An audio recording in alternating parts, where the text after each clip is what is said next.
करते हैं झंग की तहसील 18 हज़ारी का, जहां पर 5 लाख आबादी के लिए नादरा ऑफिस का अमला इंतहाई कम है। नादरा ऑफिस 18 हज़ारी को मज़ीद वसी किया जाए और नादरा ऑफिस का अमला भी बढ़ाया जाए। रिपोर्ट कर रहे हैं झंग से मोहम्मद जावेद अवान। झंग की तहसील 18 हज़ारी की 5 लाख आबादी के लिए नादरा ऑफिस का अमला इंतहाई कम है। नादरा ऑफिस 18 हज़ारी को मज़ीद वसी किया जाए और नादरा ऑफिस का अमला बढ़ाया जाए। नादरा ऑफिस में शनाख्ती कार्ड बनवाने वालों का रोज़ाना रश देखने में आता है।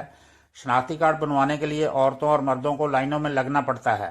शनाख्ती कार्ड बनवाने वाले लोग सुबह से शाम तक नादरा ऑफिस के बाहर सड़क पर मौजूद होते हैं।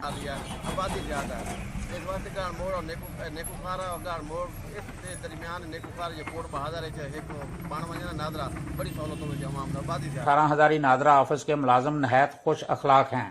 तहसील 18 हज़ारी की इंतजामिया नादरा ऑफिस के अंदर और बाहर कोरोना वायरस SOPs पर अमल दरामद करवाने में मुकम्मल तौर पर नाकाम नजर आ रही है। कैमरा टीम के साथ मोहम्मद जावेद अवान, झंग।